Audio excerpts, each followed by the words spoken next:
दोस्तों तो आज मैं आप लोगों को प्रश्नावली 5.3 के क्वेश्चन नंबर 17 और 18 कराने वाला हूं। तो आप लोग वीडियो को लास्ट तक देखिएगा और समझिएगा। ये क्वेश्चन जो है आपको लंबे लंबे दिखेंगे, इससे डरना नहीं है। मैं इसको बहुत ही आसान तरीके से समझा दूंगा जिससे कि आप लोगों को आसानी से समझ में आ जाएगा। तो चलिए शुरू करते हैं अपने 17 नंबर क्वेश्चन से।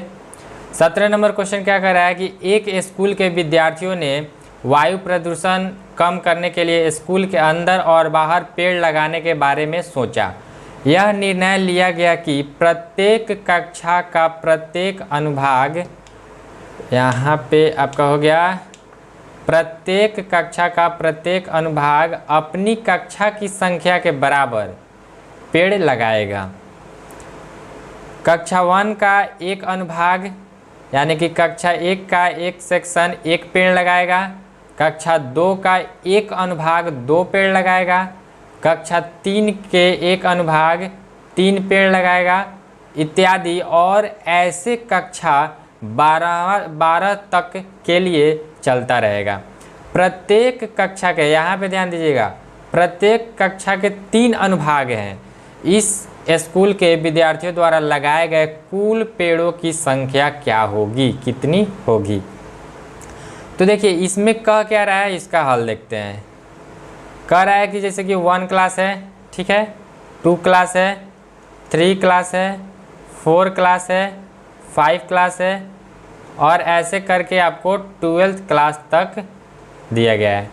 अब इस एक क्लास में 3 सेक्शन है, ठीक है, 3 सेक्शन है। इसमें भी 3 है, इसमें भी 3 है, इसमें भी 3 है, इसमें भी 3 है और इसमें भी 3 है। यानी कि ऐसे करके आपको सभी में 3-3 सेक्शन दिए गए हैं। अब कह रहा है कि कक्षा 1 के एक सेक्शन एक पेड़ लगाता है, यानी कि यह कितना पेड़ लगाएगा, एक पेड़ लगाएगा।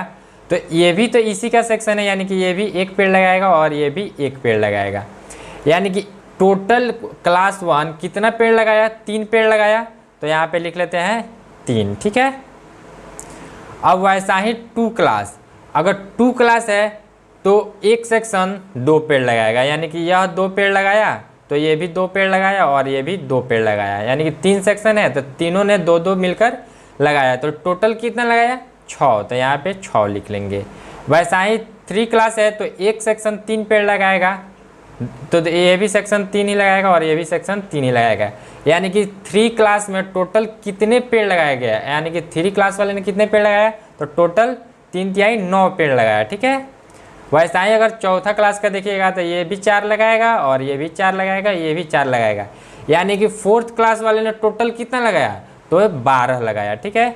वैसा ही करके आपको 12 तक जाना है। यानी कि अगर 12 तक जाएगा तो 12th क्लास वाले एक सेक्शन ने अगर 12 पेड़ लगाया है तो तीनों सेक्शन मिलकर कितना लगाएगा, तो ये भी 12 लगाएगा, ये भी 12 लगाएगा। यानी कि 12 + 12 + 12 यानी कि टोटल कितना पेड़ लगाया, 36 पेड़ लगाया, ठीक है। तो ये क्या हो गया आपका, एक AP में हो गया। अब जब AP में हो गया तो यहाँ से आपका हो जाएगा A = 3 हो जाएगा और अगर D निकालिएगा तो 6 - 3 यानी कि 3 हो जाएगा। और फिर यहाँ पे N क्या है, N है आपका 12, ठीक है, क्योंकि टोटल इसमें कितने क्लास हैं, 12 क्लास हैं। और ये जो 36 है ये क्या हो जाएगा, अंतिम हो जाएगा। यानी कि 12वां क्लास जो है वो टोटल 36 पेड़ लगाया, यानी कि अंत वहीं पे हुआ है। तो यानी कि AN क्या हो जाएगा, 36। अब इन सभी का, यानी कि फर्स्ट क्लास 3 लगाया, दूसरा क्लास टोटल 6 पेड़ लगाया, तीसरा क्लास टोटल 9 लगाया, चौथा क्लास टोटल 12 लगाया। ऐसे करके आपको 12वां क्लास 36 लगाया। सारा का अब जोग निकालेंगे कि टोटल कितने पेड़ लगाए गए विद्यालय के बाहर और अंदर। तो इसके लिए क्या करेंगे, तो SN बराबर हो जाएगा, SN बराबर, यानी सम निकालने के लिए क्या करते हैं, SN का यूज करते हैं। तो N/2 × A + AN। अब A + AN क्यों लगाएं, अब आप चाहे तो 2A + N - 1 × D भी लगा सकते हैं। यहाँ पे आपको AN दिया गया था, यानी कि यहाँ पे क्या हुआ, 36 दे दिया गया है तो हमने इसका यूज किया। अब SN है, यानी कि S 12 हो जाएगा N की जगह पर, तो 12/2 हो जाएगा और A 3 हो गया प्लस AN आपका हो गया 36, ठीक है। और फिर यहाँ पे S 12 बराबर हो जाएगा, 2 से कटाइएगा तो 6 मरतबे कट जाएगा, तो 6 गुने 3 और 36 क्या हो जाएगा 39। तो S 12 बराबर हो जाएगा 6 9 54 और 6 18 5 23। यानी कि टोटल क्लास मिलकर यानी कि 1 से लेकर 12 तक मिलकर टोटल सेक्शन 234 पेड़ लगाए। ठीक है, तो यही आपका हो गया आंसर। अब बढ़ते हैं नेक्स्ट क्वेश्चन की तरफ। नेक्स्ट क्वेश्चन है हमारा 18 नंबर। ठीक है, इसको भी देखकर भागना नहीं है बल्कि समझना है। ठीक है, कह रहा है कि 18 नंबर क्वेश्चन केंद्र ए से प्रारंभ करते हुए यानी कि इस केंद्र से, ठीक है, प्रारंभ करते हुए बारी बारी से केंद्र ए और बी को लेते हुए त्रिज्याओं 0.5, 1 सेंटीमीटर, फिर 1.5 सेंटीमीटर, 2 सेंटीमीटर वाले उत्तरातर अर्धवृत्तों को खींचकर एक स्पाइरल बनाया गया है, जैसा कि आकृति 5.4 में दर्शाया गया है। ठीक है, अब ऐसे 13 क्रमागत अर्धवृत्तों से बने इस स्पाइरल की कुल लंबाई क्या होगी। यानी कि देखिए क्या करना है कि जैसे कि एक बार क्या करना है कि केंद्र ए को लेना है, तो जब केंद्र ए को लीजिएगा तो ये क्या हो जाएगा, एक अर्धवृत्त बन जाएगा। अगर आप केंद्र बी को लीजिएगा तो ये क्या हो गया कि L2 जो है यानी इसकी लंबाई, तो ये वाला आपका बन गया अर्धवृत्त। वैसा ही फिर आपको ए वाला लेना है तो ये आपका L3 वाला यानी कि लंबाई जो 3 है L3, ये एक अर्धवृत्त बन गया। फिर ये क्या होगा, अगर बी को लीजिएगा तो फिर ये आपका L4 वाला बन जाएगा। ठीक है, तो ये L1, L2, L3, L4 क्या है, ये स्पाइरल की लंबाई है। तो यहाँ पे लिखेंगे क्या, यहाँ पे अपनी फ़ोटो को हटाते हैं, ठीक है, ताकि यहाँ पे जगह बन जाए। तो यहाँ पे हो जाएगा स्पाइरल की लंबाई, यानी कि यहाँ पे हो जाएगा स्पाइरल की लंबाई जो है आपका दिया गया है L1, L2, L3, L4, ऐसे करके आपको 13 तक दिया है। ठीक है, अब 13 तक दिया है, लेकिन अब क्या करेंगे कि ये जो है त्रिज्या दिया गया है और ये क्या है लंबाई है, और हमें 13 ऐसे ही स्पाइरल का लंबाई निकालना है। तो ये क्या है आपका एक अर्धवृत्त है, ये अर्धवृत्त है। तो हम क्या करेंगे पहले सभी का अर्धवृत्त जो है वही लंबाई हो जाएगा, तो यहाँ पे निकाल लेते हैं। तो स्पाइरल की लंबाई हो जाएगा L1 के लिए आपका ये हो जाएगा, ऐसा ही लिखते हैं लंबाई। अब देखिए अब हम क्या करेंगे कि यहाँ पे वृत्त जो है यानी अर्धवृत्त बन रहा है, तो इसको ही इसके क्या माना है लंबाई माना है। तो लंबाई निकालने के लिए क्या करेंगे, अर्धवृत्त की परिधि। तो वृत्त की परिधि आपका होता है, वृत्त का परिधि क्या होता है 2πr होता है। यानी कि अगर टोटल पूरा एक फुल वृत्त हो तो उसका परिधि क्या होता है, और परिधि ही लंबाई होता है, तो ये होता है 2πr। अब अर्धवृत्त है चूँकि तो 2 से भाग देंगे तो ये कट जाएगा, यानी कि πr हो गया। तो यहाँ पे L1 के लिए यानी कि ये जो अर्धवृत्त है इसके लिए लंबाई क्या हो जाएगा, तो πr1। ठीक है, यहाँ पे अभी मैंने बताया। उसी तरह अगर L2 के लिए क्या हो जाएगा πr2, L3 के लिए क्या हो जाएगा πr3, ऐसे ही 13 तक जाना है। अब इसमें फिर क्या करेंगे कि इसमें हम वैल्यू को रखेंगे, तो पाई को पाई ही रखते हैं। और R1 का मान क्या हो गया, यानी कि R1 त्रिज्या है, तो त्रिज्या क्या है, फर्स्ट त्रिज्या आपका 0.5 है, तो यहाँ पे लिखेंगे 0.5। ठीक है, वैसा ही फिर R2 है तो पाई R2, R2 के जगह पे क्या लिखेंगे 1 × 1 हो जाएगा। फिर वैसा ही पाई R3 है तो पाई और R3 के जगह पर 2, तो इंटू हो जाएगा 2। अब फिर क्या करेंगे, देखिए इससे हमें क्या मिल गया, एक AP बनता हुआ दिख रहा है।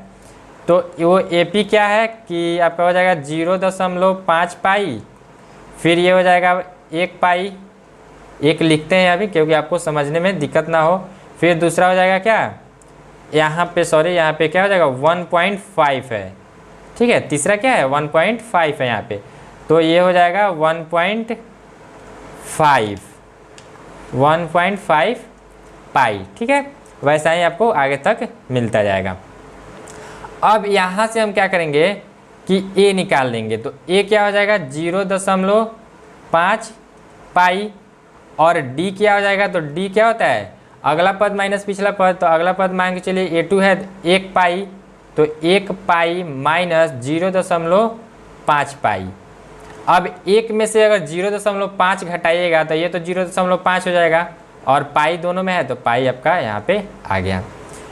अब यहाँ से फिर n यानी कि टोटल वृत्त अर्धवृत्त कितना दिया है 13, तो n बराबर हो जाएगा 13। ठीक है, अब क्या करते हैं, इन सभी का लंबाई हमें निकालना है। तो चलिए देखते हैं इसको।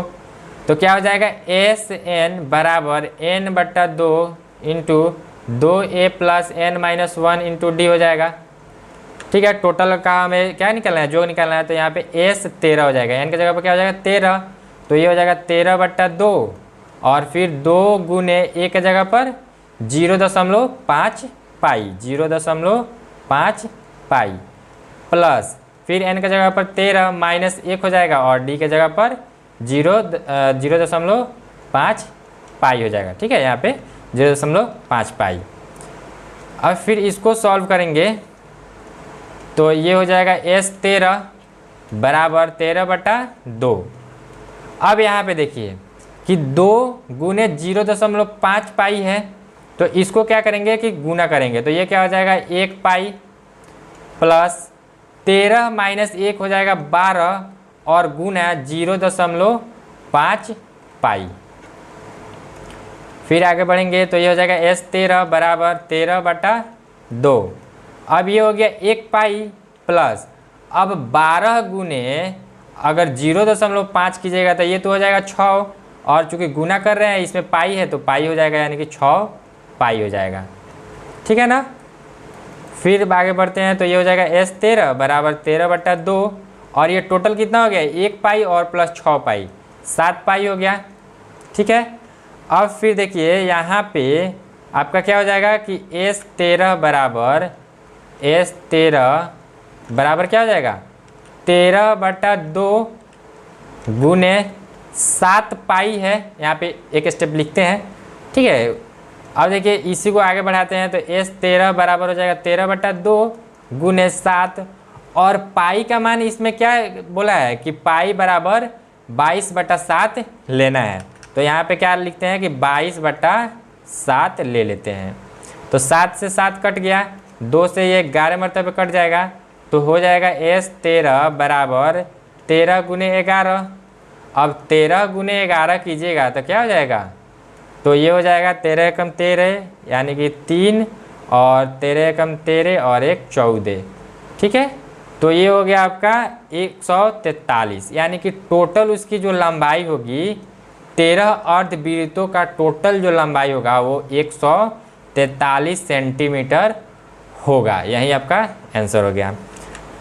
तो आज के लिए इतना ही रखते हैं और फिर हम लोग इसके आगे का जो क्वेश्चन बच गया है उसको अगले वीडियो में देखेंगे। तो आप लोग अच्छे से इसको प्रैक्टिस एक बार कर लीजिएगा। तो मिलते हैं फिर नेक्स्ट वीडियो में। जय हिंद, जय भारत।